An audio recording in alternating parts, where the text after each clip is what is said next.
Hi guys, this is Avinash Upadhyay and welcome to Food Tech Ki Baat. So today's topic is about food fortification. So let's start.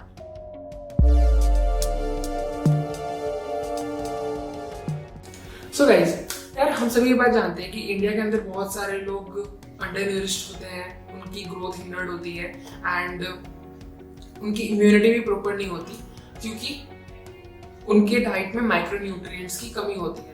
उनके diet में variety नहीं होती। They don't take milk, fruits, meat, chicken, lentils, दाल नहीं खाते वो वो सिर्फ क्या खाते हैं कि ऐसी चीजों को खाते हैं जिससे उनका स्टमक भरा हुआ फील करे। जैसे कि आलू बहुत ज्यादा खाते हैं या फिर चावल बहुत ज्यादा कंज्यूम करते हैं, जिससे कि उनको लगता है कि उनका पेट तो भरा हुआ है बट उनकी जरूरत की जो न्यूट्रिएंट्स होती है वो उन तक नहीं पहुंच पाती। तो ये तो बहुत बड़ी प्रॉब्लम थी किसी भी डेवलपिंग नेशन के गवर्नमेंट के लिए। तो यार साइंटिस्ट ने इसका सॉल्यूशन लेकर क्या है, उन्होंने बोला कि ठीक है, we will do food fortification. Okay, तो फूड फोर्टिफिकेशन क्या है? फूड फोर्टिफिकेशन बेसिकली एक ऐसा मेथड है, एक ऐसी मेथोडोलॉजी है जिसमें कि किसी भी फूड के अंदर हम लोग एक्स्ट्रा न्यूट्रिएंट्स को ऐड करते हैं। फॉर एग्जांपल जैसे कि मिल्क है, तो मिल्क में हमने उसको फोर्टिफिकेशन किया with vitamin A and D. Similarly हमने सॉल्ट को लिया, उसके अंदर एक्स्ट्रा माइक्रोन्यूट्रिएंट्स ऐड किया सच एज आयरन और आयोडीन। आजकल हम जितने भी सॉल्ट को कंज्यूम करते हैं all are iodised salts. Okay, so यही एक बेसिक फेनोमेनन है जिसको हम बोलते हैं फूड फोर्टिफिकेशन।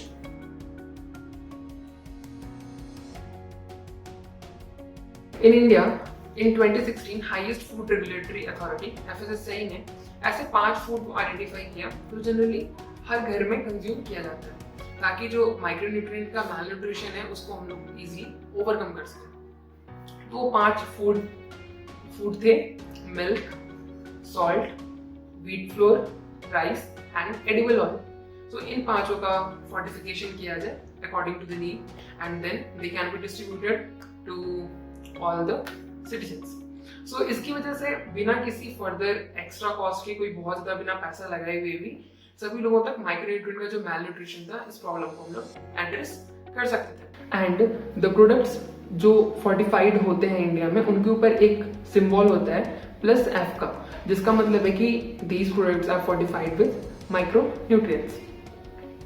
एंड गाइस, इस वजह से ही इंडिया में मिल्क का फोर्टिफिकेशन स्टार्ट हो गया with vitamin A and D, and salt का फोर्टिफिकेशन स्टार्ट हो गया with iodine and iron, and in the case of rice, wheat, flour and your edible oil, folic acid, calcium, magnesium, other nutrients are also going to be added to them depending upon the requirements. And generally एक common measure है कि जो भी हमारा micronutrient add होता है पर portion, वो अराउंड 30 to 50% ही होना चाहिए the total requirement by our body in a day, that is RDA। ताकि अगर हम लोगों ने कोई दूसरे सोर्स से भी माइक्रोन्यूट्रिएंट ले लिया तो हमारे अंदर माइक्रोन्यूट्रिएंट का ओवरडोज ना हो जाए। ओके, सो इस वजह से सिर्फ वो 30 to 50% ही फोर्टिफिकेशन होता है कि अगर आप इसको कंज्यूम करें तो आपकी रिक्वायरमेंट के सिर्फ 30 to 50% न्यूट्रिएंट्स ही आप तक पहुंचे। सो इस वजह से आप माइक्रोन्यूट्रिएंट के मैलन्यूट्रिशन का शिकार भी नहीं होंगे। और अगर आपने कहीं कोई सप्लीमेंट यूज किया या फिर कुछ अलग से कोई न्यूट्रिएंट वाली चीजें खाई, सच एज आपने फ्रूट्स कंज्यूम कर लिए बहुत सारे, तो in that case overdose of micronutrients भी आपके साथ नहीं हो।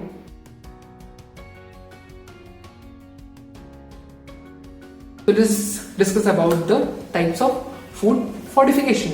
So guys, जो फूड फोर्टिफिकेशन होता है वो बेसिकली 3 तरह का होता है। सबसे पहला होता है यार कि मास फोर्टिफिकेशन। मास फोर्टिफिकेशन का मतलब कि ऐसे माइक्रोन्यूट्रिएंट्स से उस प्रोडक्ट को फोर्टिफाई किया जाए जो कि हमारे मासेस को जरूरत है। जैसे कि आयोडीन का फोर्टिफिकेशन हम करते हैं इन सॉल्ट एंड सिमिलरली मिल्क का फोर्टिफिकेशन। तो ये सब चीजें हमारे maximum part of citizens, maximum part of population को रिक्वायरमेंट होती है। सो जो इस तरह के जो फोर्टिफिकेशन होते हैं उसको हम बोलते हैं mass fortification. And now the second one is targeted fortification. Basically targeted fortification का मतलब ये होता है कि कोई भी एक सेगमेंट हमने उठा लिया अपने पॉपुलेशन का और हम बोलते हैं कि यार इस पर्टिकुलर लोगों को ही इस माइक्रोन्यूट्रिएंट की या इस न्यूट्रिएंट की जरूरत है।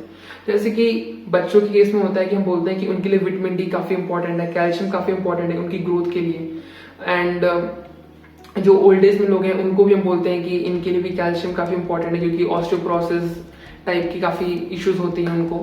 तो इस तरह की जो प्रॉब्लम्स होती हैं उनको एड्रेस करने के लिए हम लोग टारगेटेड फोर्टिफिकेशन करते हैं। इसका सबसे बढ़िया एग्जाम्पल है कि आज भी गांव में यार पोषक आहार या पोषक तत्व इस तरह की बहुत सारी स्कीम्स चलती हैं, जिसमें कि छोटे बच्चों को इस तरह के फोर्टिफाइड बिस्किट्स दिए जाते हैं, या उनको एक सतुआ वितरण का भी कार्यक्रम होता है जिसमें कि मिक्स्ड ग्रेन्स की पाउडर को कुछ शुगर वगैरह ऐड करके फोर्टिफाई करके उनको दिया जाता है। And this is also provided to the pregnant womens in the village, so that कि उनका जो तबीयत है, उनकी जो हेल्थ है वो काफी अच्छी रहे and they can give a birth to a healthy child. Third one is about market driven fortification. तो market driven fortification में बेसिकली क्या होता है कि जो कंपनीज होती हैं वो आपस में कम्पीट कर रही होती हैं कि यार मेरा प्रोडक्ट तुमसे बेटर है, मैं उसको जल्दी से बेच सकता हूँ या बेच सकती हूँ। तो उसके लिए क्या करते हैं कि अपने प्रोडक्ट में दिखाते हैं कि मेरे में फला फला न्यूट्रिएंट्स है, लाइक विटामिन ए, डी है एंड आयरन है, कैल्शियम है, ताकि जो कंज्यूमर है वो मेरा इस थिंग को ज्यादा परचेस करे।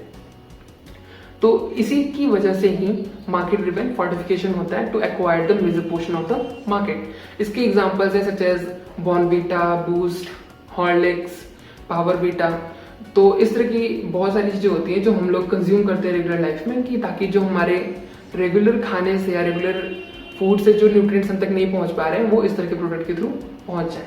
तो ये होता है कुछ market driven fortification. So guys, food fortification की रेस को थोड़ा और कॉम्पिटिटिव बनाने के लिए, ताकि सभी गवर्नमेंट्स, स्टेट गवर्नमेंट्स इसको थोड़ा और सीरियसली लें एंड इस पर ज्यादा अच्छे से काम करें, इसके लिए उन्होंने हर स्टेट को एक स्टेट फोर्टिफिकेशन इंडेक्स दे दिया है, जिसमें कि उनका रैंकिंग चेंज होती रहती है। तो आपको बताना है कि अभी कौन सा स्टेट इस रैंकिंग में टॉप पर है।